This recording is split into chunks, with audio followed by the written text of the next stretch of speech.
eu tenho um costume e eu pretendo não perdê-lo. Você que trouxe sua Bíblia para o culto, levante ela acima da sua cabeça assim para eu ver. Isso. Agora você que trouxe ela, olha para esse crente que está do seu lado, que você viu que está de mão vazia, e fala para ele assim, ó. O próximo culto, você traz a sua Bíblia. Em nome de Jesus.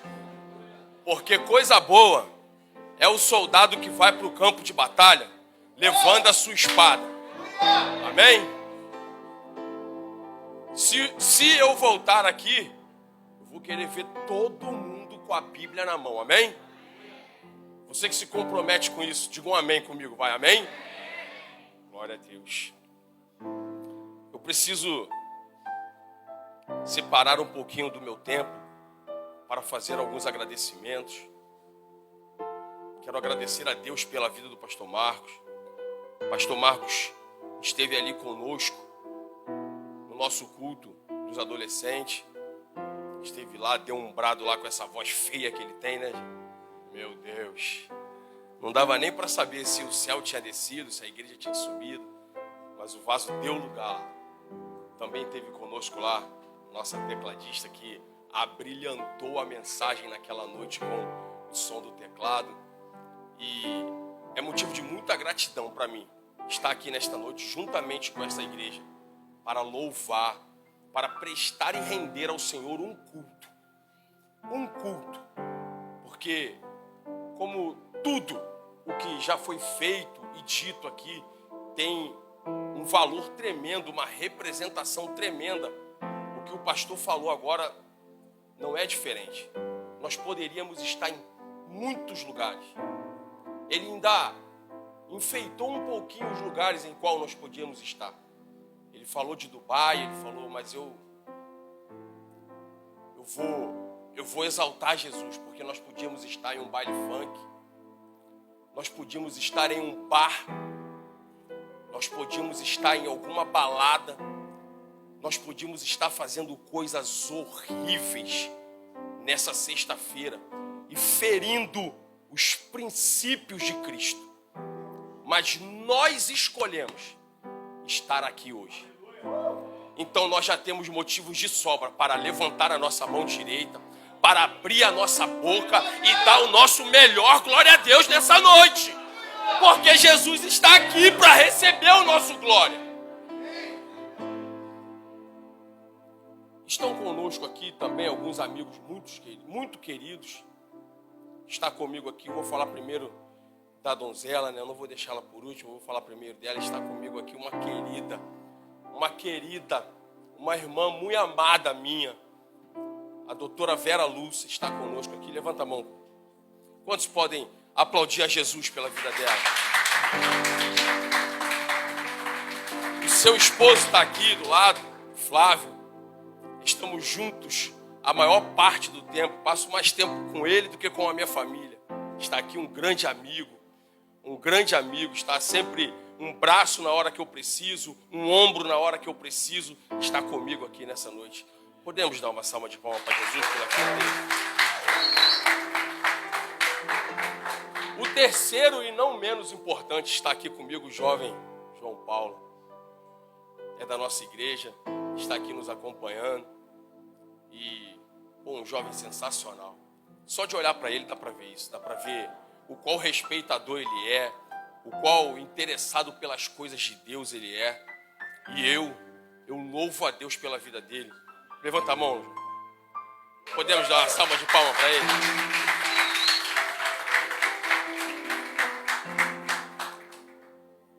Então, fica aqui a minha gratidão. A honra é toda minha de estar aqui nesta noite. De verdade, a honra é toda minha de poder fazer parte deste culto com vocês. Um tema sensacional, um tema totalmente complexo, porém inspirador, sensacional. 99 não é 100. A minha oração nessa noite é para que nós saiamos daqui totalmente comprometidos com Deus, de completar, no sentido de totalidade, os 100. Saímos daqui comprometido com o Senhor, de que o que estiver ao nosso alcance, vamos fazer para ir lá buscar a uma que está perdida. Vamos sair daqui totalmente comprometido de pedir ao Senhor para que nos capacite para tal, para irmos lá buscar a que está perdida. Todos que estão aqui conhecem pelo menos 10 que estão perdidos. E quase todos que estão aqui, na grande maioria das vezes, nada faz para reverter isso. Nada faz para mudar isso. Pelo contrário, eu estou orando, eu estou lendo a Bíblia, eu estou indo para a igreja, é isso que importa. Eu estou bem com Deus. Mas o chamado de Jesus não foi para isso. Mas vamos lá, vamos falar disso ao decorrer do tempo. Quantos estão felizes com Jesus ainda?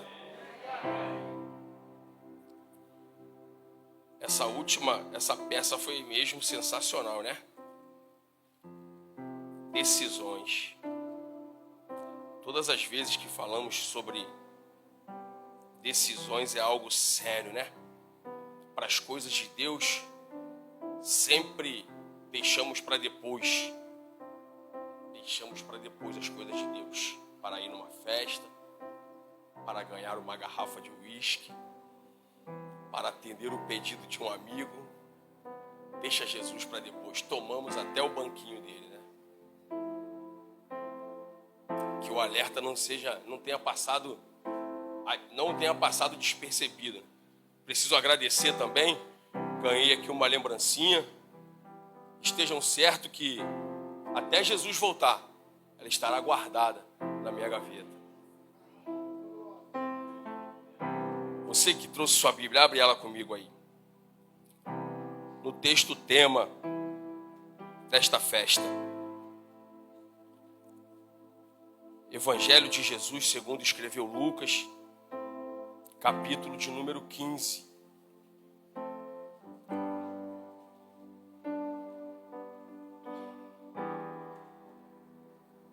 Tecladista, aquele culto lá eu falei, mas não cumpri.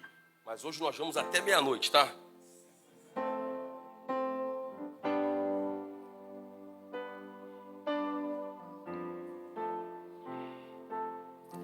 Os que encontraram digam, eu vou morar no céu.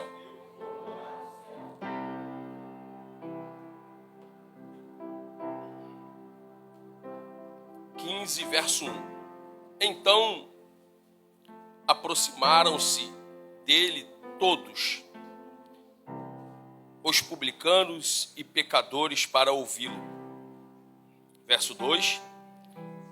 E os fariseus e escribas murmuraram dizendo, este homem recebe pecadores e come com eles. Verso 3.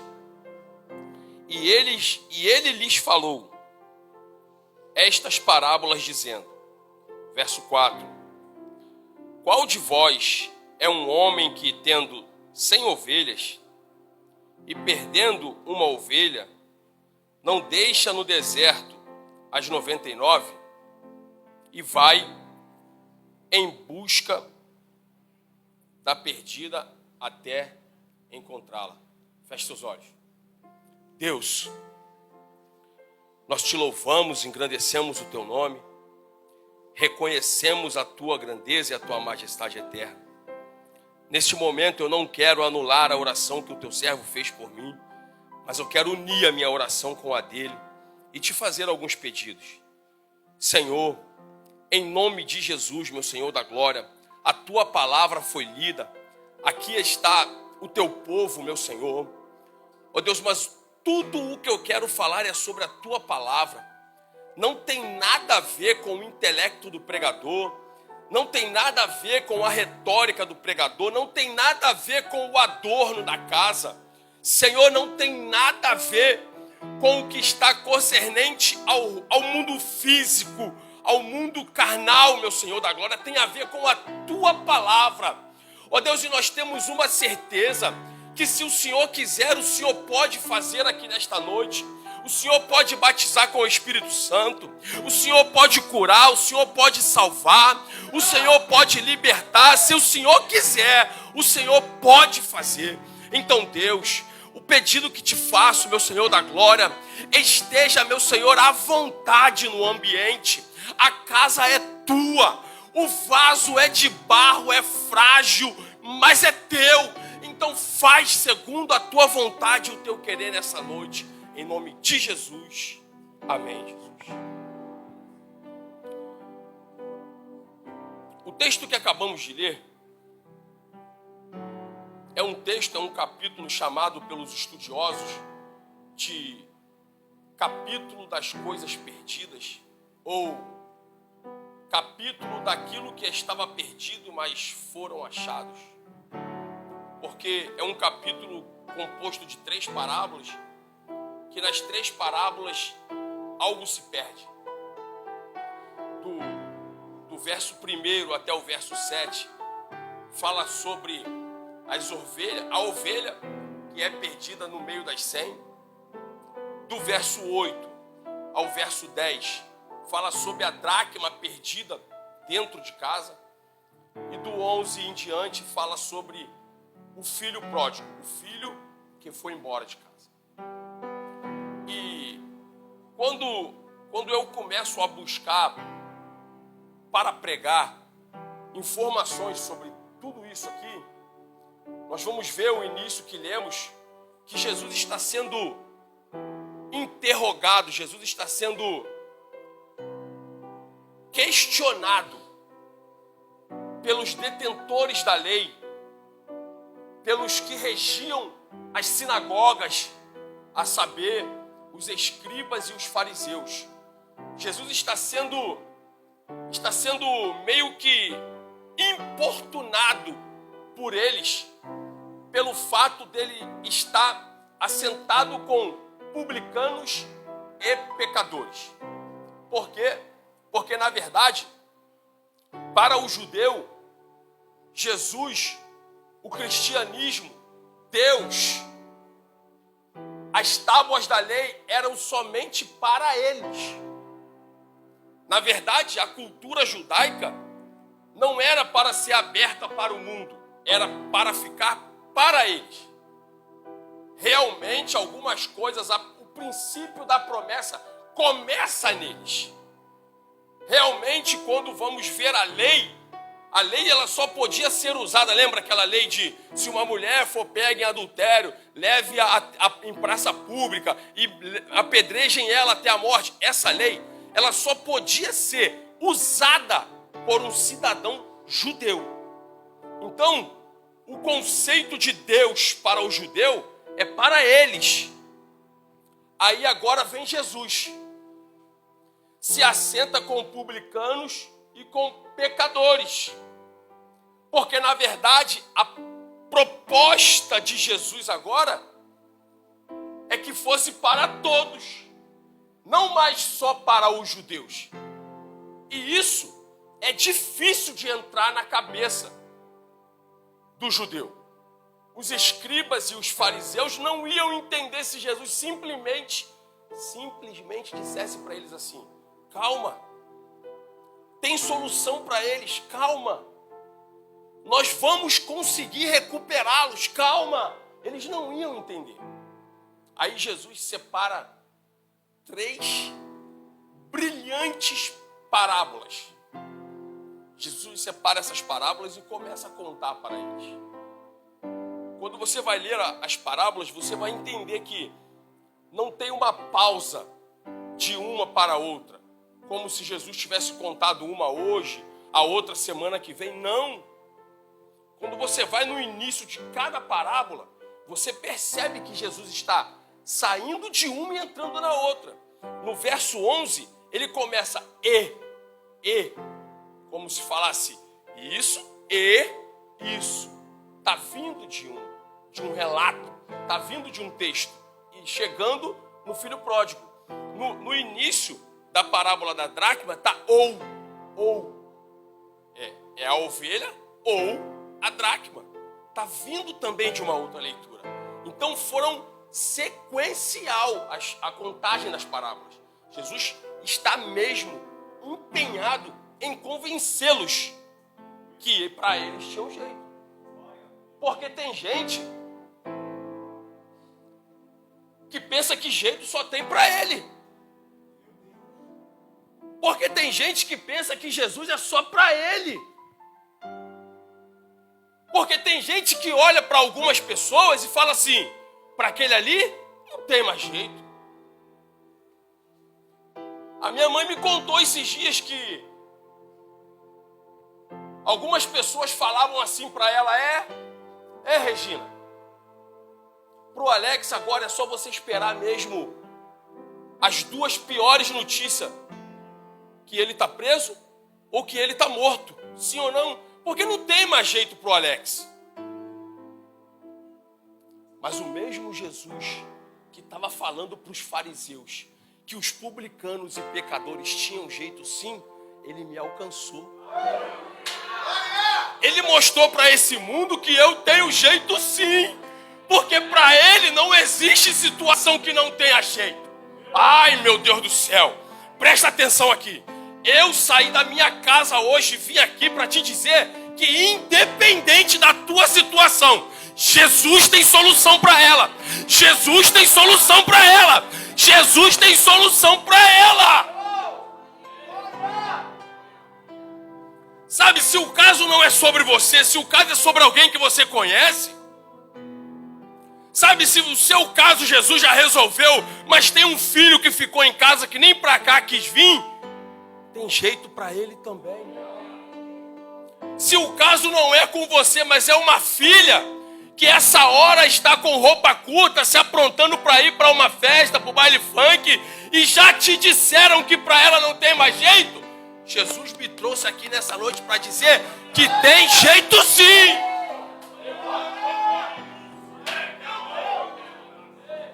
Eu vou falar tudinho hoje aqui, tudinho. Parece até que eu saí de dentro de um barril de óleo. Liga aí, igreja, liga aí, porque Jesus vai fazer nessa noite.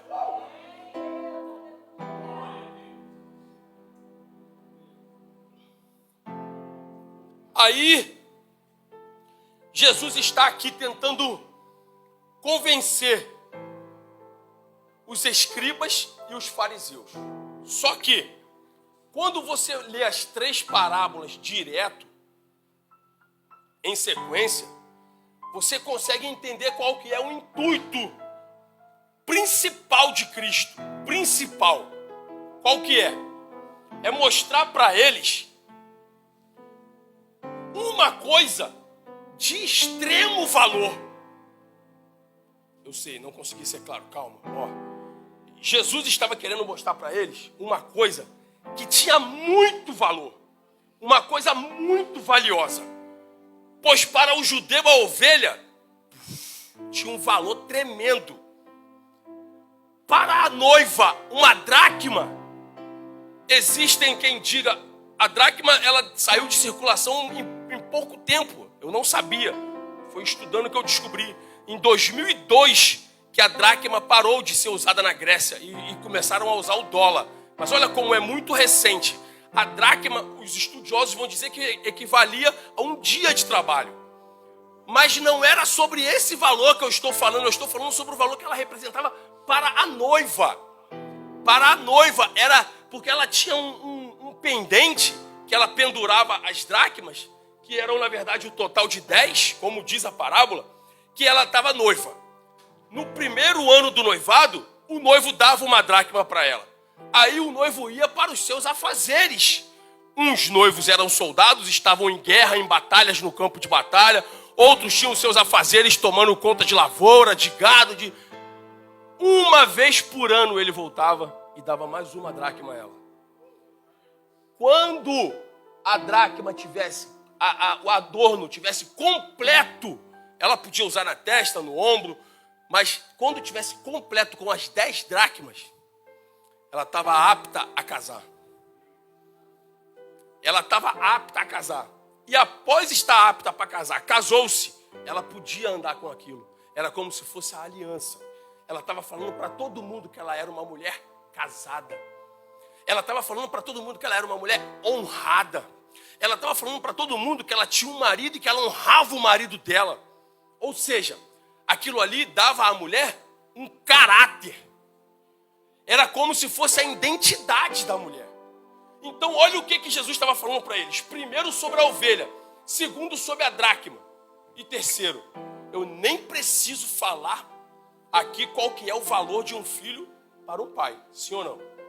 Eu nem preciso dizer qual que é o valor de um filho para um pai. Ainda que estamos em um século em que as coisas estão deturbadas. Valores estão invertidos. Eu sei que nós estamos num século desse. Porém, não se perdeu totalmente o valor de um filho. Sim ou não? Então era isso que Jesus estava querendo explicar para eles. Sobre alguma coisa que tinha muito, mas muito valor. Estava querendo explicar para eles. Aí, mesmo falando sobre valores que foram invertidos, o fato de nós estarmos aqui nesta noite, o fato de nós não estarmos em tantos outros lugares, ou até ter perdido a oportunidade de estar aqui, porque tem pessoas que queriam estar aqui e hoje não têm a oportunidade de estar. Estão trancados dentro de uma cela, estão jogados num leito de hospital. Eles queriam ter a oportunidade de estar aqui e não estão. Mas sabe por quê? Porque você tem um pai. E para esse pai, você tem um valor tremendo. E baseado nesse valor que você tem para ele, ele cuida de você. E ele cuida nos mínimos detalhes. Coisas às vezes que alguém nem valoriza, mas ele está cuidando de tudo. Quantas vezes você já se pegou pensando, conversando com você mesmo, e você olhou e falou assim com você: meu Deus, dessa vez tinha tudo para ter dado errado, mas não deu, porque ele estava cuidando de tudo. Tinha tudo para ter dado tudo errado, mas não deu. E se você se esforçar um pouquinho mais, você vai lembrar de 2, de 3, de 4, de 10, de 20 vezes que era para ter dado tudo errado. Mas o teu pai estava cuidando de tudo, nos mínimos detalhes. E até o dia de hoje deu tudo certo para você. Você é um improvável, que você não era para estar aqui, mas pelo fato do teu pai ser zeloso com a tua vida, você está aqui sendo honrado, você está aqui sendo chamado de filho.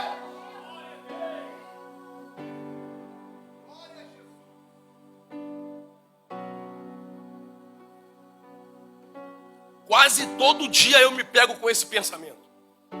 Quase todos os dias. É quase impossível escovar o dente, olhar no espelho e não ter esse pensamento. Quase impossível. Quase impossível. Porque eu sou um milagre. Não vou falar nada do que eu já tinha consciência, não. Antes de um ano, tá? Antes de um ano de idade, um ano de vida, uma vizinha vai no quintal da minha casa, pega uma fralda minha no varal, aquelas fraldas de pano ainda, pega no varal, faz um trabalho de macumbaria, leva no cemitério e enterra.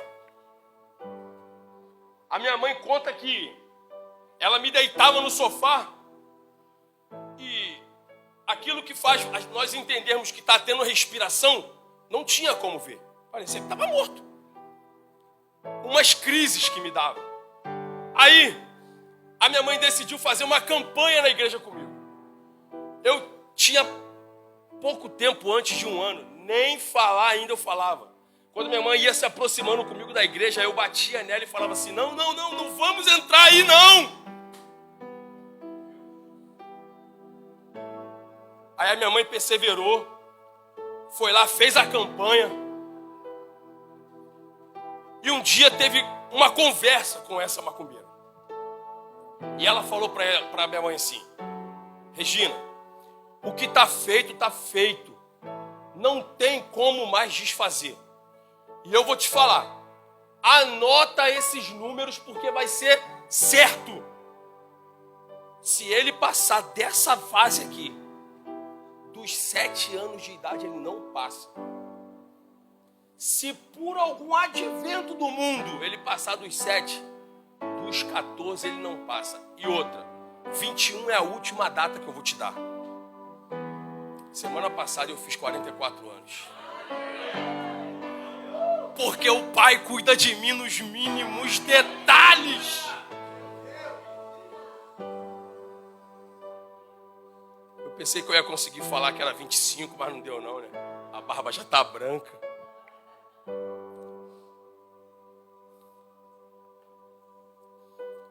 Quando Jesus faz isso, tenta falar qual que era o valor do pecador para ele, qual que era o valor do publicano para ele. Jesus prossegue com a parábola. Aí acontece algumas coisas, nós conseguimos identificar algumas coisas aqui nessa parábola, e cada uma delas nos chama muito a atenção, muito. E a parábola do filho pródigo não é diferente. O filho tem tudo dentro da sua casa, é o filho mais novo. Foi falado aqui hoje sobre rebeldia. O filho mais novo. Só que quando você olha para a atitude dele, mesmo sendo errado o que ele fez, hoje nós lendo, a gente conseguindo ler a Bíblia, nós vamos identificar que ele fez errado. Mas era totalmente legal o que ele estava fazendo, falando de estar legalizado. Era direito dele pegar a parte dele e fazer o que ele quisesse. Estava tudo certo o que ele fez. Só que o que nós vamos entender, o motivo pelo qual ele fez isso, é porque tem fases na nossa vida que algumas coisas chamam a nossa atenção. Perceba que a ovelha só se desgarrou das 99 por quê? Alguma coisa chamou a atenção dela. Algum pasto um pouquinho mais chamativo. Alguma coisa chamou a atenção daquela ovelha e fez ela se perder. E alguma coisa também chamou a atenção do filho pródigo que fez ele ir embora da sua casa. Porque, na verdade, a proposta de Satanás, ela sempre é boa. A proposta de Satanás, ela vem tão maquiada que ela até parece ser correta. Espera aí, Alex. O que você está falando aí? Tu consegue me provar na Bíblia? Bora ver. Bora ver o livro de João, Evangelho de João, capítulo 12. Lázaro está ressurreto. Capítulo 11, ele está morto. Capítulo 12, ele está vivo. Jesus ressuscitou ele. Aí a Bíblia vai dizer que eles estão numa casa e está acontecendo uma festa, pastor. Está acontecendo uma festa. A Bíblia faz questão de dizer aonde cada um está. Marta está servindo. Lázaro está sentado ao lado de Jesus. Maria está aos pés de Jesus, fazendo aquele mistério lá, o mistério melhor de todos da casa ali, era aquele lugar ali onde ela estava, era o melhor lugar de todos. Estava lá, passando nos pés de Jesus um unguento de nardo puro e secando com os seus cabelos, e passeando e observando por dentro da casa está Judas. Está Judas. Aí ele olha e vê Maria com um vaso, jogando um unguento de nardo puro com um valor incrível que tinha aquilo ali. Aí olha a proposta dele, olha a proposta de Judas. Por que eu posso usar Judas falando do diabo? Porque a Bíblia vai dizer que ele era ladrão. Ele olha e fala assim, pra quê? Usando um unguento de nardo puro tão caro, para isso, por que não vendemos e não damos aos pobres? Olha que proposta sensacional. Quando o evangelho que Jesus estava propondo para eles era tudo sobre os pobres. Olha que proposta sensacional, por que não vendemos e não damos aos pobres? Mas olha o texto quando prossegue. E sendo ele ladrão, tinha à mão a bolsa, e o que tinha dentro ele subtraía. A proposta é boa, mas a finalidade é das piores. Vende um unguento e bota na bolsa para ele roubar. Conseguiu entender agora? Olha bem. Recebemos o nosso salário. Recebemos o nosso salário. Aqui estão as contas. E sabemos também que tem que dar o dízimo. Olha a proposta como é sensacional. Você está doido? Você é crente, vai ficar sem pagar a conta? Melhor não dizimar não. Dizima não. Paga a conta. O que acontece? O gás acaba, o carro enguiça, você nem paga a conta e nem dizima. Por causa da proposta. Por causa da proposta. Nem paga a conta e nem dizima. Aí ficou desprotegida a tua finança. Por causa da proposta. A proposta é boa, mas a finalidade é das piores. O filho pródigo está no direito dele. Está no direito dele, totalmente legalizado perante a lei. Ele pede ao pai dele, a parte dele, o pai dele dá, ele vai. A Bíblia faz questão de dizer que em poucos dias, ele retorna. O dinheiro acabou, ele não chegou mais nas paradas de carrão, o relojão que chamava a atenção já não está mais no pulso, já foi embora, já teve que empenhar em algum lugar para poder usar o que tinha que usar. A mulherada que estava perto, porque ele estava com o bolso cheio do dinheiro, já foi tudo embora. O texto vai nos mostrar onde é que ele tem consciência. Onde é? No chiqueiro, junto com os porcos. Ou seja, a proposta era boa. Você já viveu tudo que você tinha para viver na casa do pai. Você já viveu tudo que você tinha para viver aí dentro. Vai lá fora agora, experimentar algumas coisas boas que tem lá fora. Olha a proposta. Mas sabe qual será o final? Dentro do chiqueiro comendo bolotas de porco. A proposta, a primeiro modo, é irrecusável. Ir para Cancún, ir para onde? Beverly Hills. A proposta é sensacional. Vai voltar com a cara quebrada, sem R$1 no bolso, o relojão que estava no pulso não está mais, vai voltar todo rebentado. Mas o pastor vai estar aqui. O pastor vai estar aqui com bálsamo para sarar as feridas, para curar, para levantar, para erguer, porque aqui ainda é o melhor lugar.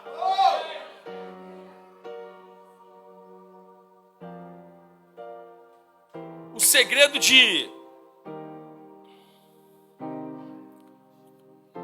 da casa do pai. O filho pródigo pega o seu dinheiro, vai embora. Por que ele faz isso? Porque ele entende que aquilo ali era o tudo, o máximo que a casa do pai tinha para ele. Ele entende isso. Não tem como eu ganhar mais nada aqui. O pai não tem mais nada para mim. O intuito dele, o que faz ele tomar essa posição de sair, é isso. Aqui não tem nada mais para mim. Então ele pega naquele total. Mas a Bíblia diz que quando ele volta, o pai tem alguma coisa a mais para ele? O pai quando recebe a ele, tem alguma coisa a mais para ele? A mais? Tem anel, né? Tem anel no dedo para honrar ele, para ser honrado, né? Tem vestimenta, né? Vestimenta. Tem sapato, né? Sapato novo. Ou seja, o que ele levou não era tudo que tinha na casa do pai, não. Sim ou não? Porque tem momentos que Deus dá um dom pra gente, a gente já começa a se achar melhor que todo mundo, não é não? Não é não? Estou pregando hoje. Deus dá o dom, a gente fica logo soberbo e já nem na casa quer ficar mais. Só chega na hora de pregar, só chega na hora de cantar, já sai logo correndo para outro lugar. Porque está entendendo que o dom que Deus deu é a totalidade de Deus na casa. Porque está entendendo que que aquilo ali que Deus deu a ele é tudo que Deus tem para dar a ele. Mas não é não. Porque na verdade o segredo da casa não é ter. O segredo da casa é permanecer. O segredo da casa não é ter, porque ter você vai ter. Mas será que se você tiver, você vai permanecer? Será que depois que Deus te der o dom, você vai continuar lá na humildade, ensinando quem é para ensinar, ajudando quem é para ajudar? Você vai estar?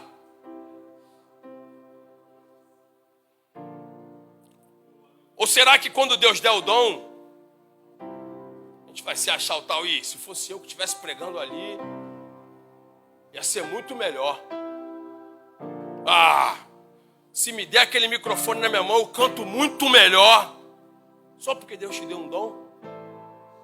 Só porque Deus te deu um dom, tu já vai pensar que tu é o tal e vai embora? Permanece na casa porque Deus tem muito mais para te dar. Permanece na casa porque Deus tem para ti um nome. Permanece na casa porque Deus tem para ti um caráter. Permanece na casa porque Deus tem para ti um casamento. Permanece na casa porque Deus tem para ti uma família. Permanece na casa. Permanece na casa. Permanece na casa porque Deus tem muito mais para fazer ainda. O que vai ser melhor? Você ser aquele que tem um dom e porque se ensoberbeceu, Deus não te deu mais nada? Ou vai ser melhor você ser aquele que tem um dom, 2 dons, 3 dons, ganhou a sua casa para Jesus, ganhou a sua rua para Jesus, quando vai ver você está ganhando o seu bairro para Jesus, porque você permaneceu na casa. E aí tudo aquilo que Deus tem para fazer na tua vida, Ele vai fazer. Mas Deus, Ele só vai fazer se você permanecer. Deus, Ele só vai fazer se você permanecer. Deixa eu ver, só as mãos direitas levantadas para o alto assim. E se comprometendo com Deus que vai permanecer. Fala assim, eu vou permanecer. Fala, mas fala com voz de profeta. Fala, eu vou permanecer.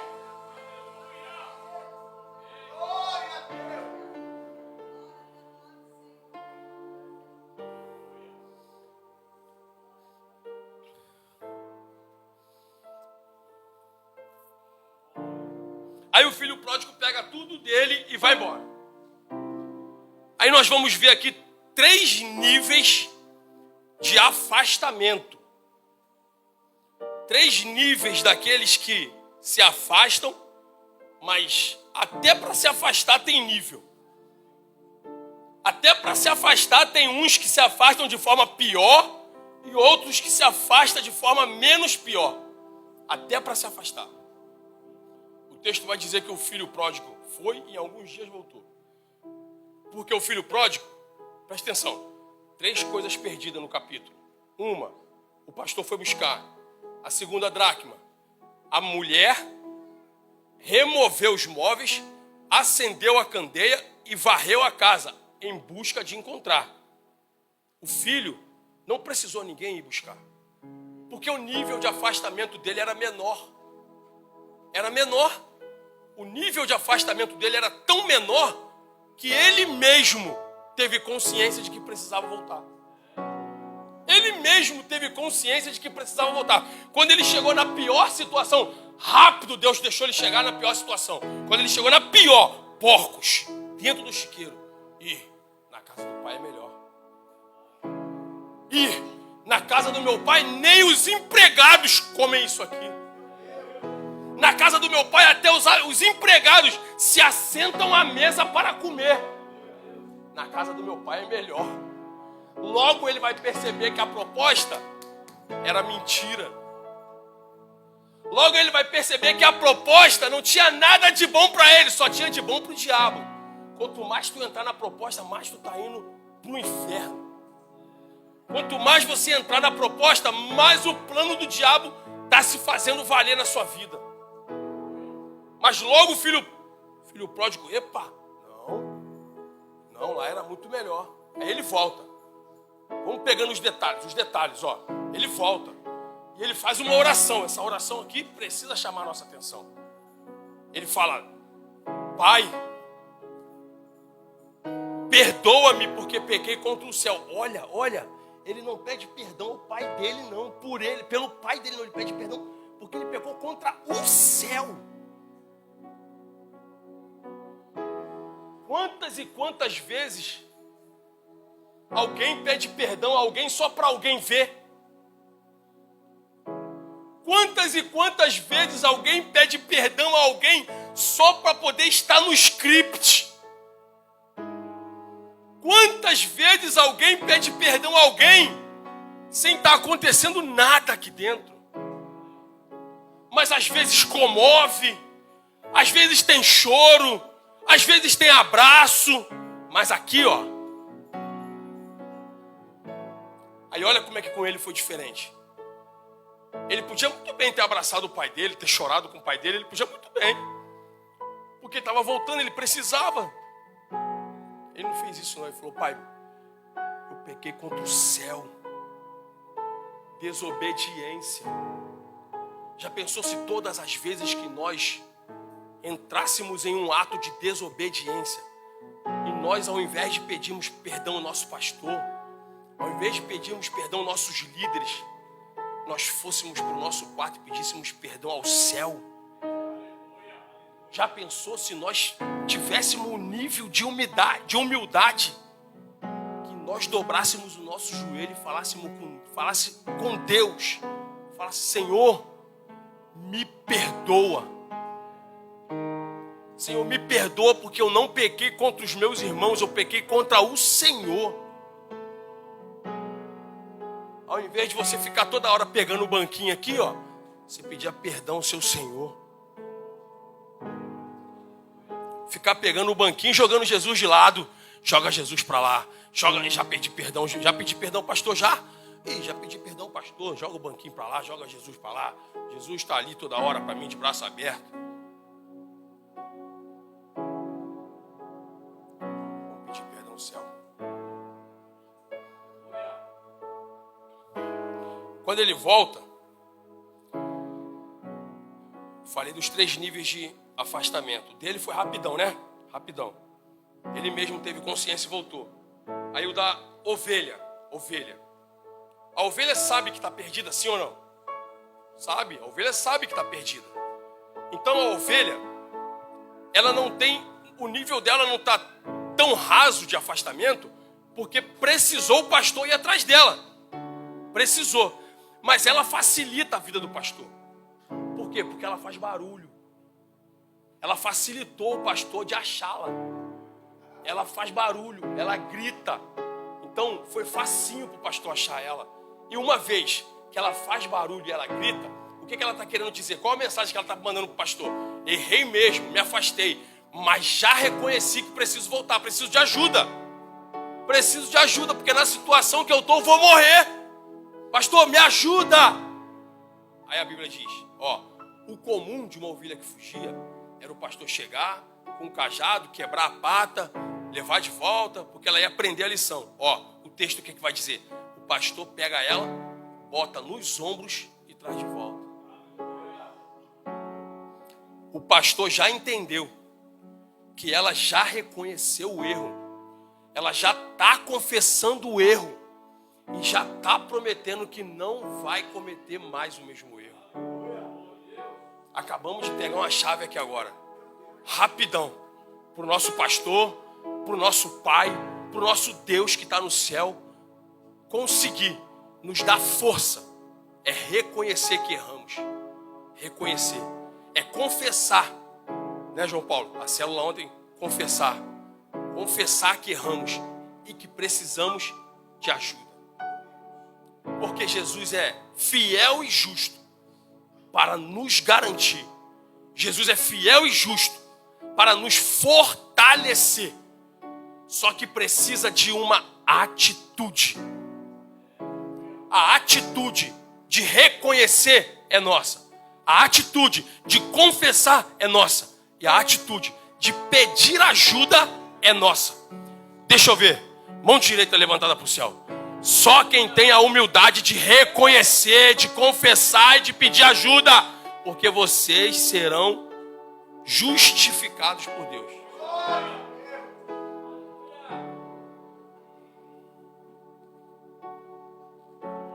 Quando vamos ler a parábola, tem uma coisa muito interessante que vemos nela. A parábola, pastor, os 3 primeiros versículos, que são quando os fariseus vêm indagar Jesus, você não tem a definição da história. Não tem a definição. Os fariseus vêm, indagam Jesus, Jesus começa com a parábola e os fariseus não aparecem mais. Não dá para saber qual foi a decisão que os fariseus e os escribas tomaram. No final da parábola, quando o filho pródigo retorna para casa, o seu irmão está no campo. Ele volta e vê o irmão.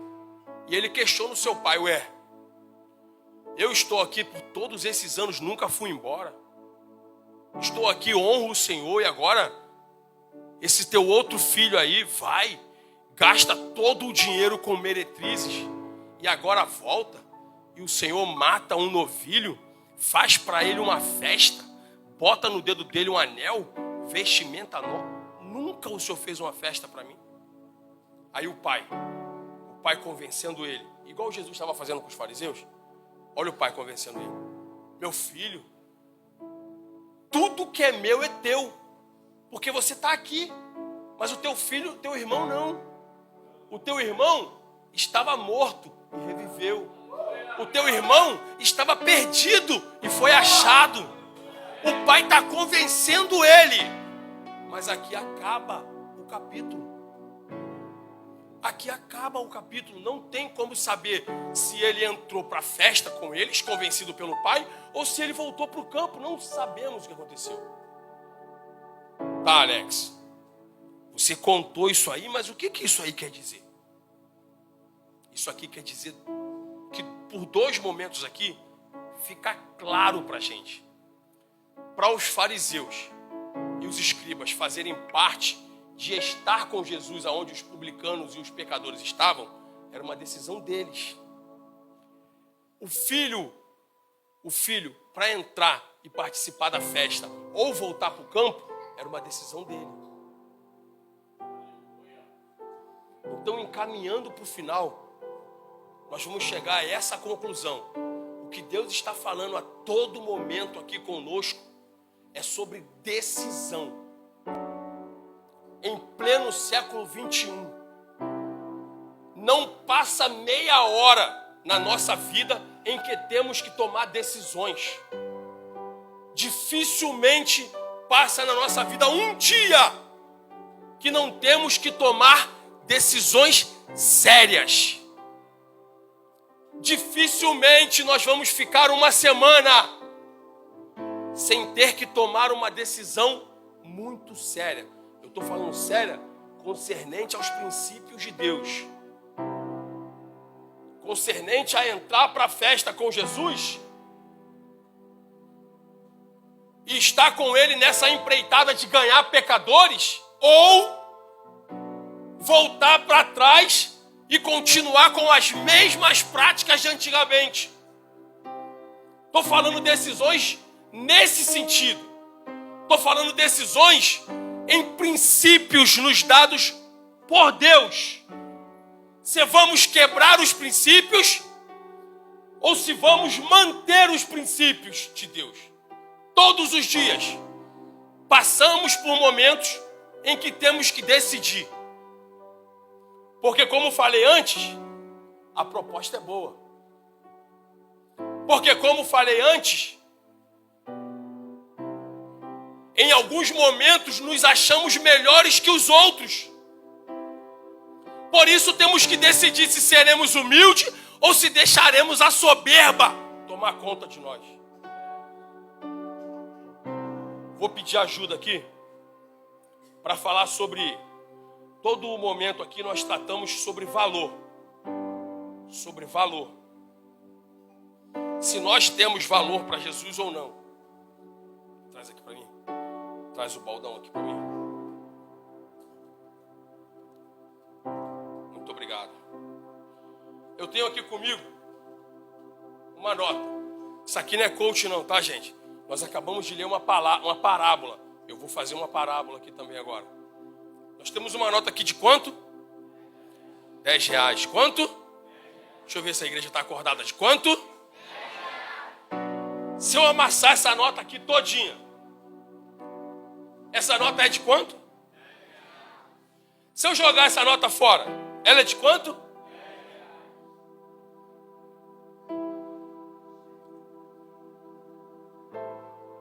Dentro desse balde aqui tem lama. É lama, Vaso? Fala comigo. É lama, né?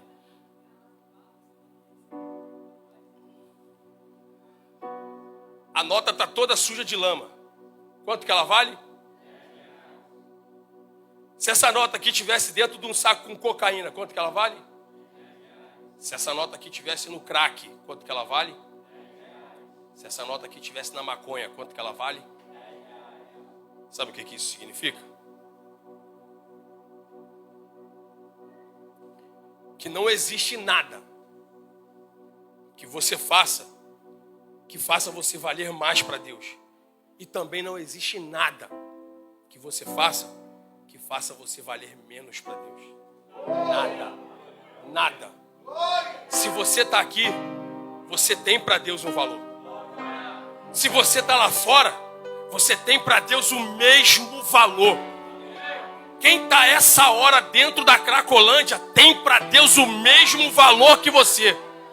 Quem essa hora está dentro do baile funk tem para Deus o mesmo valor que eu. Quem essa hora está dentro de um bar bebendo tem para Deus o mesmo valor que essa igreja tem para Ele. Ué, Alex, mas por que você vai encerrar com isso? Para te mostrar que você tem motivos de sobra para ir lá fora resgatar a ovelha perdida. Para te mostrar que o fato da ovelha estar perdida não significa que ela não tem valor. Para te falar que pelo fato da dracma estar perdida, ela não deixou de ter valor. Para te dizer que o filho que foi embora, ele permanece tendo valor. Então você, a partir de hoje, vai estar empenhado em resgatar quem estava perdido. Vamos resgatar quem estava perdido. Porque o valor é o mesmo. Não permita nunca mais deixar Satanás falar no teu ouvido que porque o teu filho está fazendo coisa errada, ele não vale nada. Que porque a tua filha está no lugar errado, ela não vale. É mentira do diabo. Eles valem sim. Eles valem sim. Fique de pé comigo.